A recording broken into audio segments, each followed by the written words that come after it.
Salut les amis, j'espère que vous allez bien, que vous avez la pleine forme. La France et l'Allemagne redébarquent en Syrie après 13 ans d'absence. Aujourd'hui, elles veulent reprendre la main et par extension, l'Europe veut reprendre la main.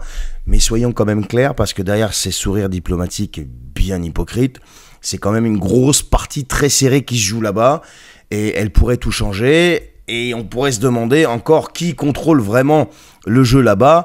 Et à quel prix? La réponse elle est simple, hein. Depuis même le début du dernier siècle et jusqu'à la chute de l'Union soviétique et même après, il y a deux grosses entités qui contrôlent le monde. C'est ceux qui payent, c'est-à-dire les États-Unis et la Russie de l'autre côté. Et vous avez Israël au milieu qui est le petit protégé des Américains. Oui, parce que sans les Américains, on se demanderait bien ce qui se passerait.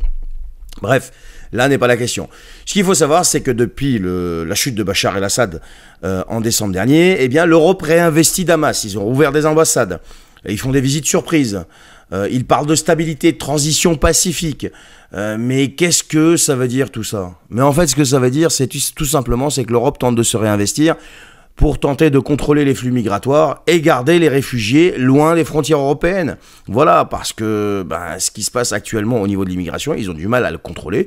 Et je pense qu'ils ont peur de voir un afflux massif de réfugiés syriens en Europe, aux frontières de l'Union européenne. Et Erdogan n'aura aucun problème à utiliser ça comme une monnaie d'échange pour essayer de gratter un petit peu de thunes en plus, comme il l'avait fait par le passé. Bref, c'est pas le sujet. On a Jean-Noël Barrot qui, lui, joue la carte de l'inclusion en nous disant qu'il veut une Syrie pour tous.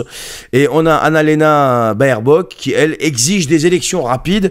Mais ils ont face à eux un mec qui s'appelle Ahmad Shara, qui est le leader de HTC, donc les gens qui ont pris le pouvoir en Syrie, qui lui se laisse pas du tout impressionner.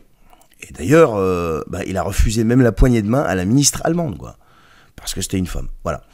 Alors, il a donné le ton d'entrée de jeu, le mec, et étant donné le charisme de poulpe qu'il avait en face de lui, de Jean-Noël Barrot, je suis désolé, mais c'est la vérité, j'ai des doutes sur l'issue favorable des négociations et sur la réelle place en Europe, enfin en Syrie, de l'Europe, de la France, de l'Allemagne, etc. Alors pourquoi ils font ça maintenant? Eh bien parce que l'Europe ne veut pas perdre le reste du peu d'influence qu'elle peut encore avoir au Moyen-Orient. Et on a, rappelez-vous, donc ce qui se passe à Gaza, ce qui s'est passé au Liban aussi. On a Israël qui tape de partout, ce qui est en train de se passer au Yémen aussi.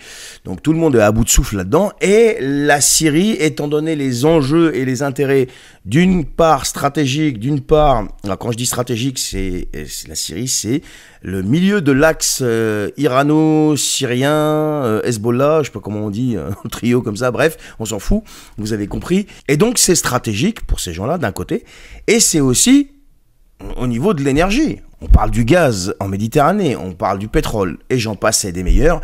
Et donc, c'est pas une simple visite diplomatique, c'est plutôt un test de crédibilité. Est-ce que l'Europe peut peser encore face à des dirigeants qu'elle méprise? Ben oui, parce que Ahmad Shara, étant donné qu'on est les alliés des Américains, il faut savoir que ce mec-là, vous connaissez son passé, il était Daesh, Al-Nusra, etc. Et donc, il s'en est désolidarisé, certes, Al-Qaïda, etc. Il s'en est désolidarisé, certes, mais il faut savoir que ce mec-là était méprisé par les Occidentaux, même si Laurent Fabius disait à l'époque qu'Al-Nusra faisait du bon boulot. Mais bon, il était quand même tellement méprisé que les États-Unis avaient mis 10 millions de dollars sur sa tête quand même, qu'ils ont retiré il n'y a pas longtemps. Donc voilà, donc est-ce que l'Europe peut encore peser, étant donné que c'est pas elle qui prend les décisions, elle ne fait qu'appliquer ce qu'on lui demande? La question est posée, moi ma réponse elle est absolument non. Surtout quand on envoie des gens aussi charismatiques que Jean-Noël Barrot pour mener les dialogues et la discussion et la négociation et ce que vous voulez. Dites-moi ce que vous en pensez en commentaire les amis. Je vous souhaite une excellente journée. Partagez cette vidéo, abonnez-vous si vous n'êtes pas abonné.